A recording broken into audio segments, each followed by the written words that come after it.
The Kings show resiliency after their six-game winning streak was snapped. We've got all the details, analysis, and more on this edition of Locked On LA Kings.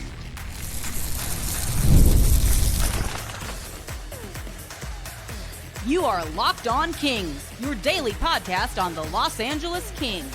Part of the Locked On Podcast Network, your team every day.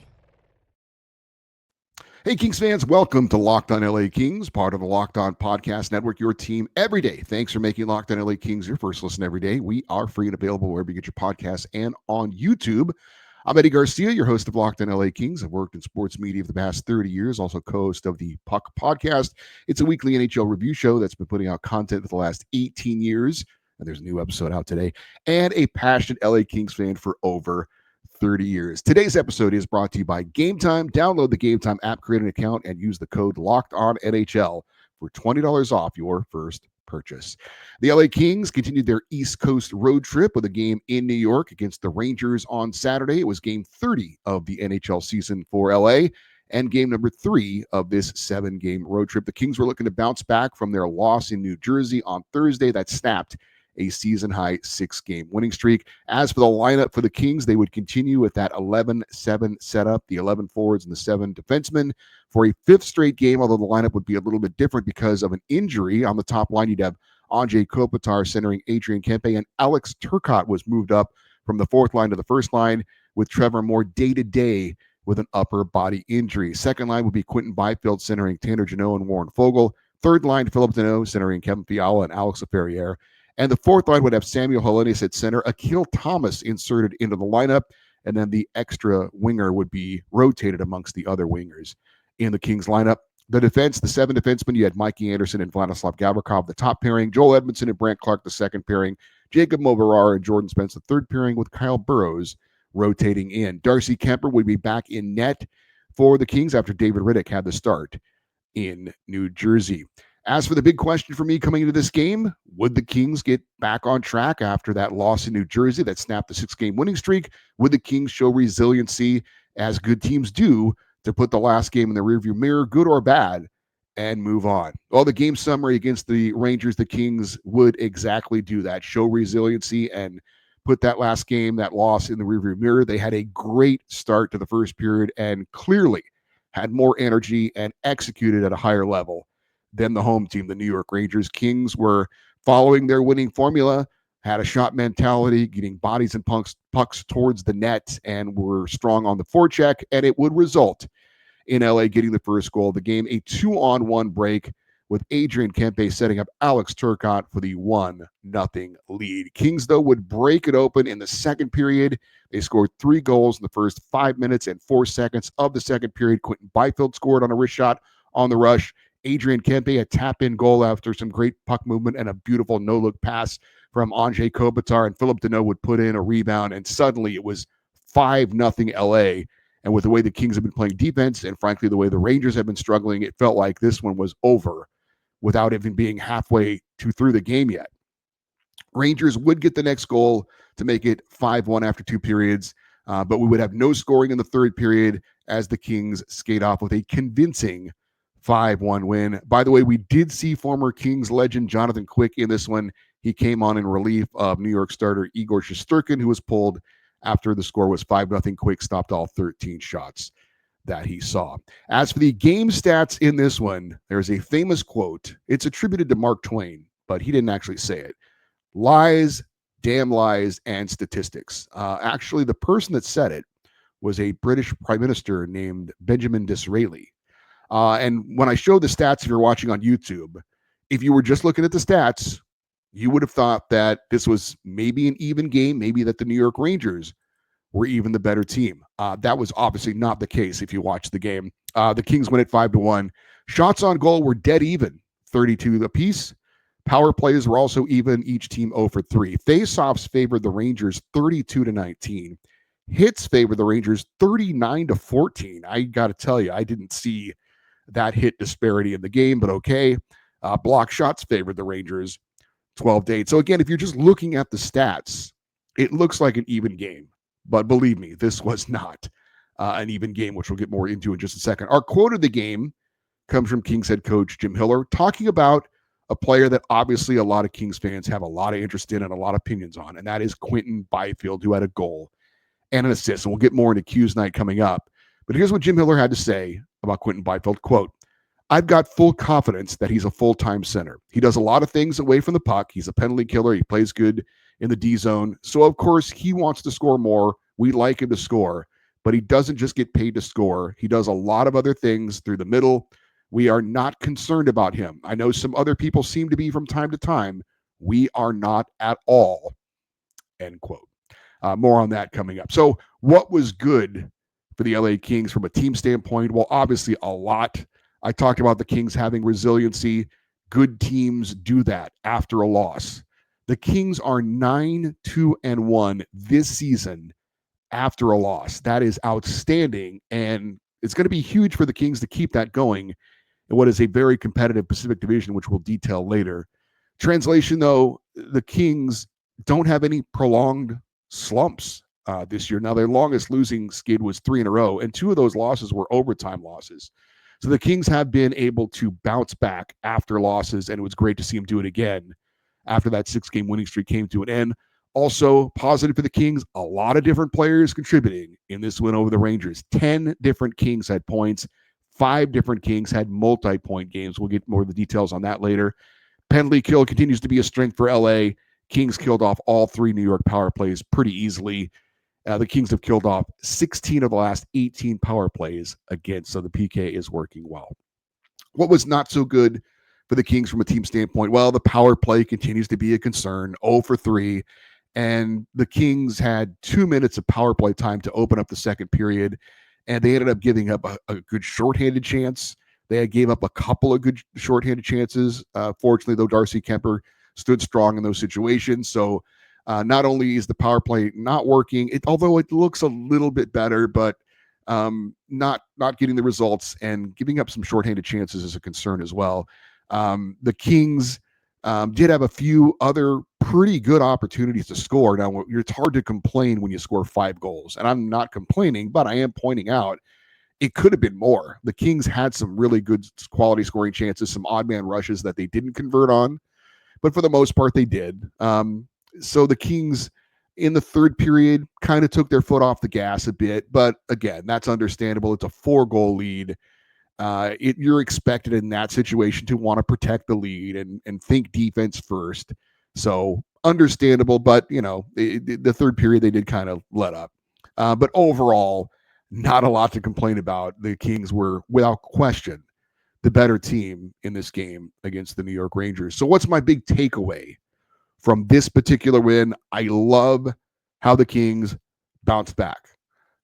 It wasn't that they played a bad game necessarily in New Jersey, but it wasn't up to their recent standards. And what did they do? They got right back on it, played a solid game, started with so much energy. The Kings, when they start well and they can get a lead, they are a tough team to beat. Certainly poured it on in that second period and kind of put their foot on the throat of the Rangers. Getting it done on both ends of the ice. We've talked about the lineup changes for the Kings, and something that I know people have talked about. Some people have said they don't like it. They're concerned that the Kings aren't able to develop chemistry because of so many changes. But here's the plus side of what Jim Hiller does. When you have an injury, when Trevor Moore is suddenly out of the lineup, can't go, and you plug Alex Turcotte into the top line and you have to bring Akil Thomas into the lineup, they don't miss a beat. It's not a big deal because I think in part because of all the changes that they've had throughout the season.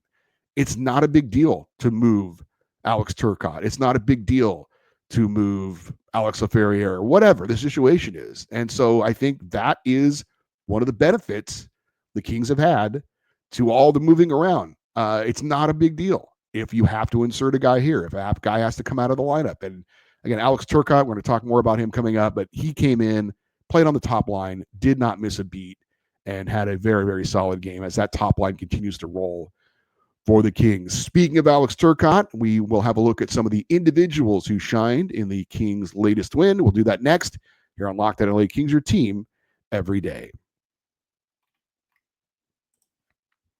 Those of us that live in Southern California, we are so lucky. We can attend so many live events, sports, of course, but it's not only sports. We've got concerts, theater events, and comedy shows too. And you should do what I do when I need tickets, and that is use Gametime. Oh, by the way, how about tickets to an event for an amazing Christmas gift? Gametime makes getting tickets to games easy and fast. You get great deals. I'll be at the Thursday night football game this week as the Chargers host the Broncos. Join me for around $60 on Gametime. How about music? If you're older like me, big fan of a band called Social Distortion, $45 to go see them at the House of Blues. Gametime is the easy way to save on big tickets to live events. You see the total up front, so you got no surprise fees at checkout. You know exactly the view you're going to get from your seat with the panoramic view on the app. And Gametime gives you the lowest price guaranteed, or they will credit you 110% of the difference. Take the guesswork out of buying tickets with Gametime. Download the Gametime app, create an account, and use the code LOCKEDONNHL for $20 off. Again, terms apply. Create an account, redeem the code LOCKEDONNHL for $20 off. Download Gametime today. What time is it? Gametime. All right, let's get into some of the individual players for the Kings and their win over the Rangers. And we always start with the goaltender because that's such an important position. Another solid game for Darcy Kuemper, who continues to be better than I hoped he would be for the Kings. And I thought he'd be pretty good. But so far, he's looked great. Even though he's had a couple of injury issues this year, he's always bounced back strong. He is now 3-0 since coming back from his latest injury, stopped 31 of 32 shots against the Rangers, including some quality saves. New York getting, I mentioned, those shorthanded opportunities. The one goal Kuemper allowed, though, was a soft goal, a shot from the boards. There was no screen. He saw it all the way. He thought teammate Mikey Anderson was going to get his stick on it to deflect it away. And so he kind of lost his concentration or let up a little bit, and the puck ended up going through him. And so there was kind of a miscommunication of sorts there between Mikey and Darcy Kuemper, but the goaltender always needs to expect the puck is going to be on net. So to me, that was on Kuemper, but that was the only mistake he had in an otherwise very, very solid game for him. Oh, by the way, Darcy Kuemper right now is top 5 in the NHL in goals against average. He's at number 5 going into tonight's action with a 2.27 goals against average. His .916 save percentage tied for 6th in the NHL, and he now has a record of 7-2-3 this season. I don't know what your expectations were of Darcy Kuemper. I thought he'd be good. He's been even better than I thought he would be. Now, granted, he's had a great defense in front of him. That's always part of the equation when you've got a good goaltender, but he's done his job as well. Quinton Byfield. Is this the game that gets Q going? Time will tell, but the Kings' young center is going to be one of our 3 stars of the game because his performance was that good against the Rangers with a goal and an assist. It was not just the goal and assist, but the talent, the ability he showed on that goal and that assist. He started things off with a beautiful setup of Warren Foegele on the Kings' second goal.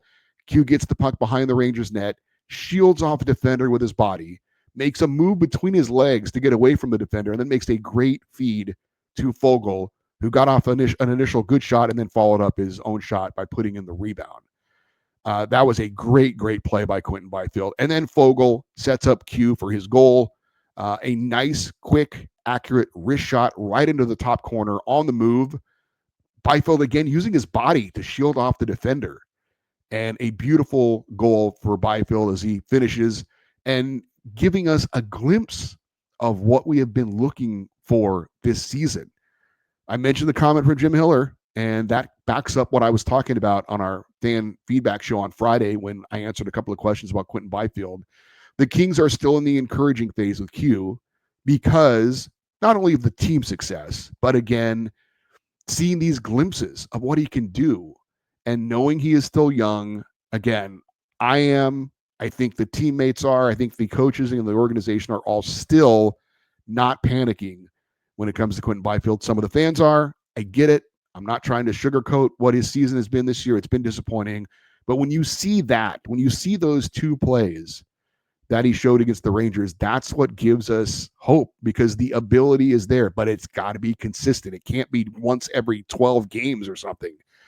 He's got to do more of that and produce.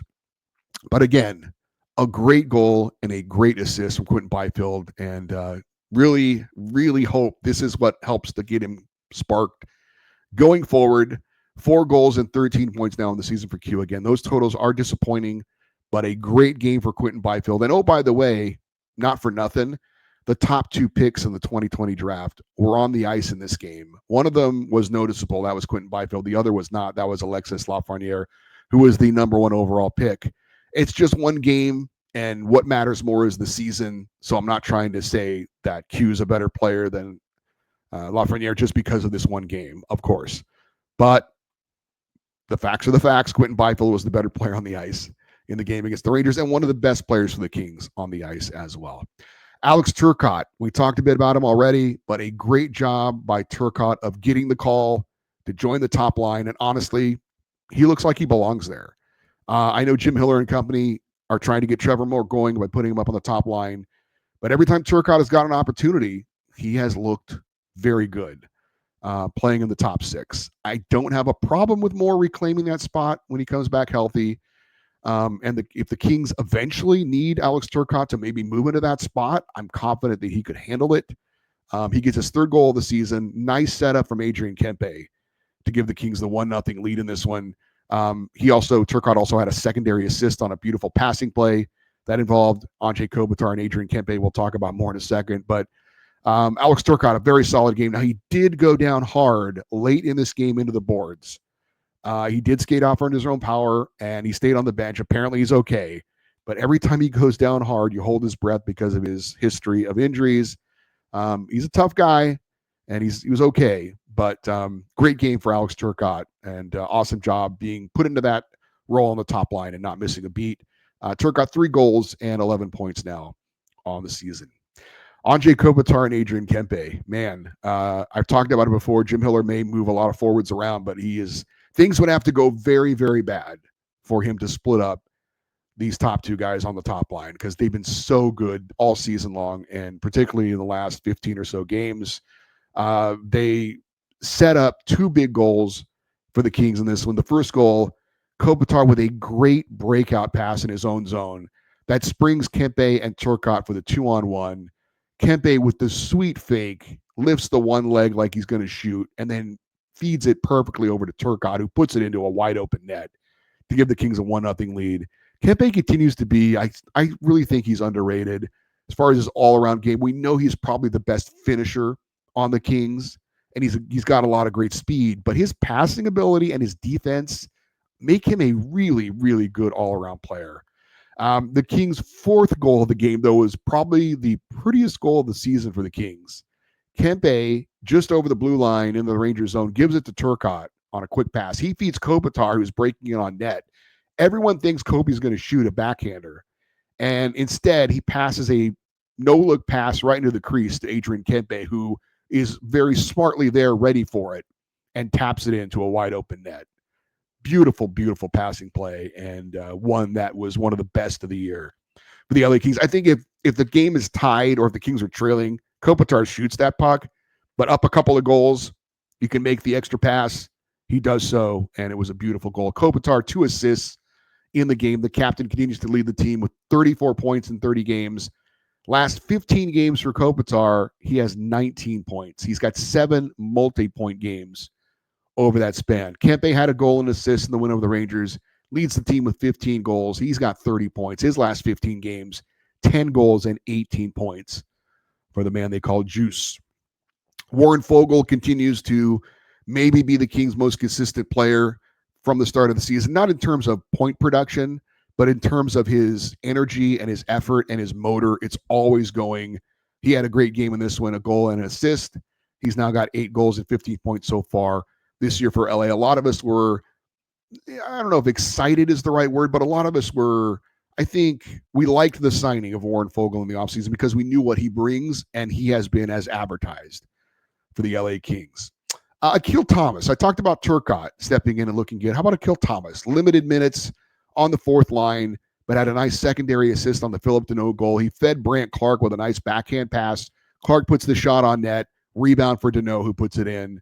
Akil Thomas hadn't played since November 25th, but he steps right in and did a solid job. I know LA's going to this 11-7 setup of late, and it's worked well, but I hope they can find a way to get Akil Thomas some more ice time, because I think when he's on the ice, and I know he's a fourth line player, but he does contribute when he gets out there. And I'd like to see him get more ice time if they can fit it in. So just some overall individual numbers. Byfield, Fogle, Kempe, Kopitar, Turcotte, all multi-point games in this win. Adrian Kempe led the Kings with 6 shots on goal. Samuel Hellenius, Tanner Janot, Adrian Kempe, Akil Thomas, Mikey Anderson, Joel Edmondson all had 2 hits in the game. Hellenius got in a fight in this one. Mikey Anderson and Jacob Overara each had a pair of block shots.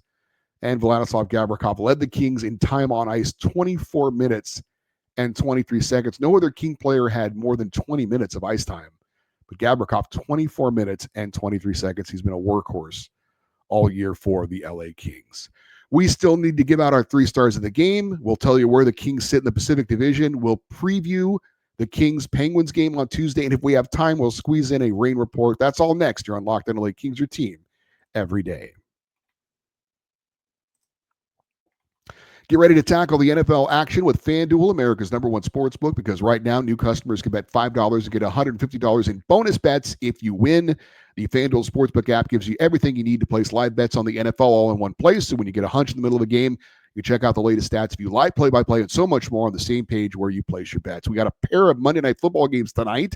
Bears versus Vikings. Minnesota favored by 7. The over-under is 43.5.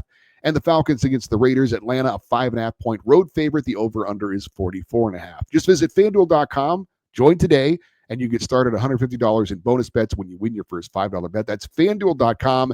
Never waste a hunch and make every moment more with FanDuel, the official sportsbook partner of the NFL. And did Rocket Money help you find any subscriptions you forgot about or that you were paying twice for? It definitely happened to me.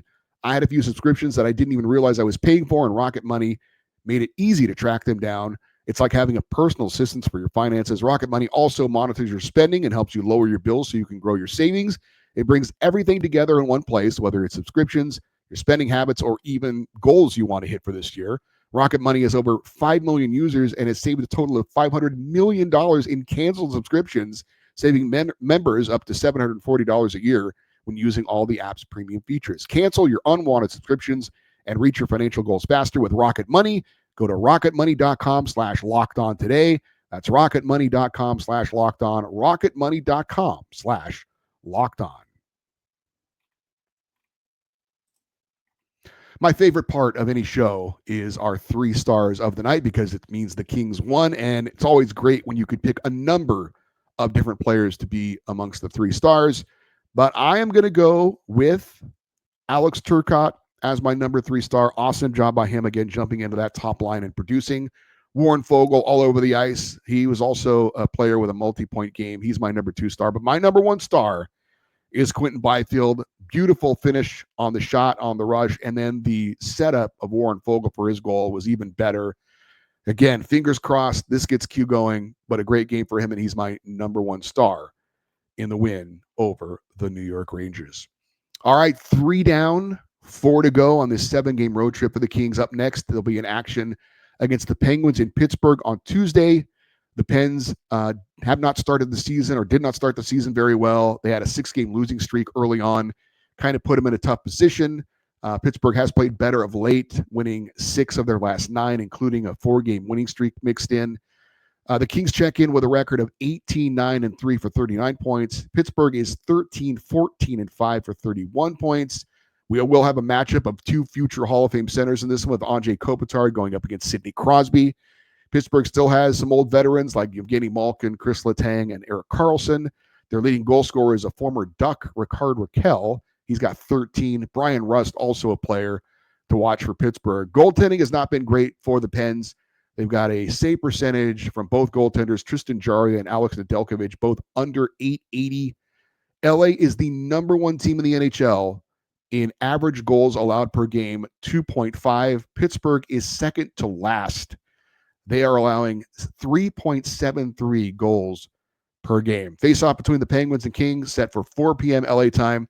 You can see it locally on the FanDuel Sports Network, nationally on ESPN+, and you can hear it on the 710 ESPN app. Shortly after the conclusion of the Penguins-Kings game. We will have a recap and analysis of the game right here on Locked on LA Kings. So despite how well the Kings have been playing lately, they have virtually gained no ground on those damn Vegas Golden Knights who continue to play well. Vegas starting the week on top in the Pacific, 28-3 the record for 43 points. The Kings are 18-9-3 for 39 points. LA, despite winning 7 of 8, is still 4 points behind the Vegas Golden Knights. The Oilers, I'm sad to say, are gaining ground. They have won 5 in a row, and they are 18-10-2. They have 38 points. They're 1 point behind the Kings. The Canucks and Flames each have 35 points and are tied for the 4th spot in the Pacific. So it's tight. It is tight in this division. It is a good thing the Kings have been as consistent as they have been.